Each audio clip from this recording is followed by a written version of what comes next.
New report commissioned by the Southern Baptist Convention describes decades of cover-ups within its clergy and membership and leadership.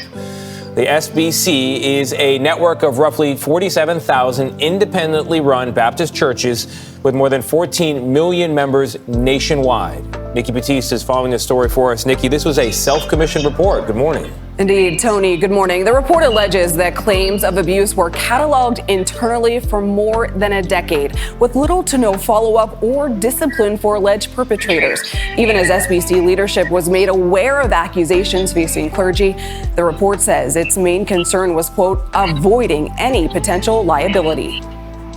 The independent investigation commissioned by the Southern Baptist Convention concluded that members of the group's executive committee responded with resistance, stonewalling, and even outright hostility to almost 2 decades of sexual abuse allegations against clergy. According to the report, they kept a secret running list of accused Baptist ministers to avoid being sued, even as the committee publicly claimed it didn't have the authority to create such a list. More than 400 people on it were believed to be affiliated with the SBC at some point. But the report quotes a May 9th, 2019 internal email where the SBC's then general counsel called the focus on sexual abuse, quote, a satanic scheme to completely distract us from evangelism. Every day is a struggle since I've come forward publicly. Hannah Kate Williams filed a lawsuit against the SBC on Friday, alleging that she was physically abused by her own father, a pastor, for years. She says it began when she was as young as 4 years old and turned into sexual abuse on her 8th birthday. But when she sought help from the SBC leadership, she says nothing ever happened. Welcome to Straddled Events. On this channel, we bring you the truth. Sometimes the truth is quite ugly, unbearable, and you just don't want to deal with it. But on this channel, you're going to get it anyway. You are straddling between the fence of good versus evil, right versus wrong. And on this channel, we're going to tell you to do better. Let's go. Please subscribe to the channel. It is free. Like or dislike the videos. Thanks. This video is disturbing, shocking, and definitely set the church back I don't know how many years. What happened? This is ridiculous. So you got all y'all ministers up there allegedly taking ass and sexually abusing people. People are going to church to try to get help and get on the right direction as to where they need to go to get in tune with Jesus, with the Lord.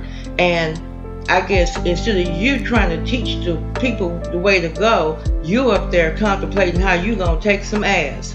This is ridiculous. Why you have to take ass in the church? You can't get no woman or man or whatever, allegedly you can't get somebody on your own. This is the reason why nobody want to go to church. Because the church is so damn corrupt, it's just ridiculous. How am I supposed to go to church and learn something from your ass when your ass ain't right your damn self? So you want to just make me follow you and go straight to hell because that's where you're going. You're out there sexually abusing people in the church. How low can you go? I hope all of y'all ass get caught and go to jail, and I hope God deal with you personally on an everyday level. Every day. Your ass need to step down. There is no need for you to be in ministry and you don't know how to control your man part. You just slinging dick everywhere. And for y'all Christians who don't like this, get over this because this is the way that some of y'all need to be spoken to. You can't speak nicely to some of you people because you think that you can take everything by force. Quit taking shit by force and thinking that you're in charge and you ain't in charge of shit. You ain't even much in charge of your own damn body because if so, you will be able to control your penis. Control your urges and your sins, okay? Take your penis back to your house and out of the church. Damn, this is ridiculous. Do better with your sorry ass. And to add insult to injury, You have the nerve to get upset. You mad because your ass got caught and you tried to cover it up. So the ones who knew about it and didn't do anything about it, you're just as guilty as the ones that committed the act. All of y'all ass need to be kicked out of the church. In the book of Revelation, starting with chapter 1, God specifically speaks directly to the churches about what you did right and what you did wrong and your punishment for what you did wrong. This is the reason why when he returned, he's kicking the church in the ass first. Do better with your sorry self. Here goes the story. Alleged cover-up by leaders of the Southern Baptist Convention. The report lists hundreds of ministers accused of sexual abuse. ABC News' Rhiannon Alley has the story. New revelations accusing the Southern Baptist Convention of covering up sexual abuse for years. A 288-page independent report accuses the Southern Baptist Convention, the largest Protestant denomination, of stonewalling and denigrating survivors of clergy sexual abuse for nearly 2 decades. A charge also being made by this Kentucky woman. My father, my abuser, would baptize me, and that baptism would also work as a type of waterboarding. Hannah Kate Williams is suing her father, who is a former pastor, and the Southern Baptist Convention, among others, for physical and sexual abuse she says began when she was 8 years old. We're dealing with evil that spans over years across our nation, in these churches and in the denomination as a whole.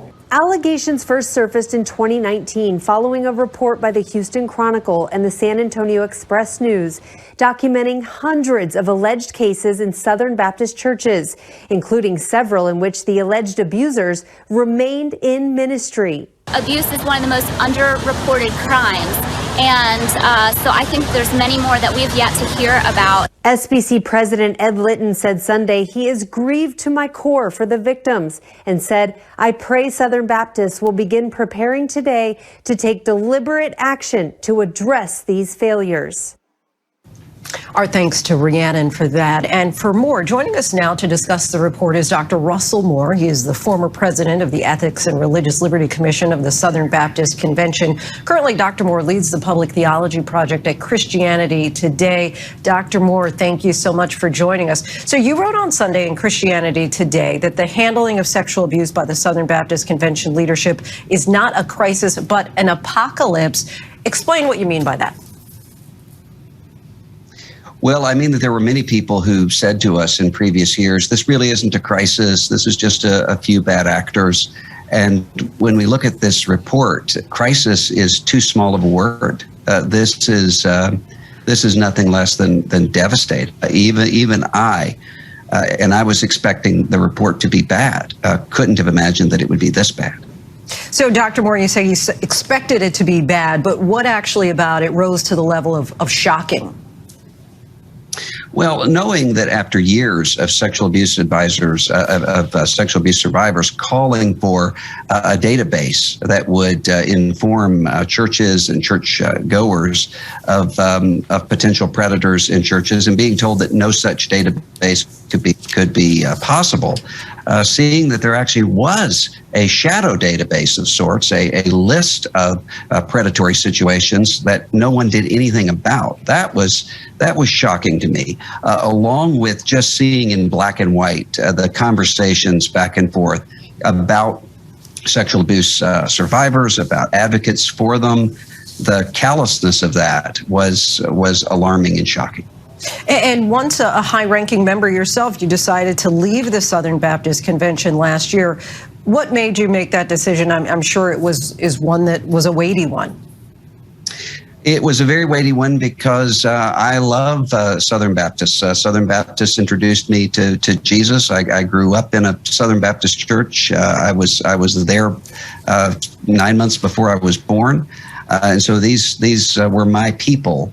But after years and years and years of facing this kind of behind the scenes action, I just concluded there were better ways to serve Jesus. And I had just seen and heard too much, and my family had too. There are many people who haven't left, and a lot of good people, and I think that we're counting on them to do the right thing for sexual abuse victims and survivors and those who could potentially be in danger of that. Two interim leaders of the executive committee said that they welcome the report's recommendations and pledged an all-out effort to eliminate sex abuse in the convention. What do you think the leaders of the Southern Baptist Convention need to do at this point to show members that they really are taking abuse seriously? Well, I think that Southern Baptists themselves are going to have to take this on, and I think that they will. If you look at the report, the only reason that the report even happened is because Southern Baptists in annual convention last year, not the leadership, but rank and file Southern Baptists insisted that that be the case. And so I'm hoping that there will be a similar reaction from people in the pews and pastors of churches who go to the annual convention and make sure that justice is done. According to the report in 2019, one of the top executive committee leaders called sexual abuse concerns, quote, a satanic scheme to completely distract us from evangelism. What do you make of such sentiments being expressed by high-ranking leaders of the executive committee? It's indefensible. It ought to shock the conscience. The idea that caring for the most vulnerable in our churches would be a distraction from what Jesus has called us to do, when Jesus is the one who welcomed children, welcomed the vulnerable, stood up for women. I can't even imagine how this could be the reaction to this sort of crisis. The Southern Baptist Convention, the largest Protestant denomination in this country, has lost more than 1.1 million members in just the past 3 years. What impact do you think that this report will have on that trend and church-going just in general in this country? I don't know, and I think a great deal of that will depend on what the response is from Southern Baptists in saying that they're going to take action here, not just structural reform, but cultural reform. I think there are a lot of people who are watching this and who are trying to decide. And I think there are many other people in the larger Christian world who are watching this in order to say, how do we prevent this kind of coarsening of the conscience that you can see in some of these conversations and some of these actions from happening anywhere? And when you talk about that, just my last point, as far as it happening anywhere, you know, we've seen cover-up scandals of similar proportions in different branches of your Christian faith and beyond.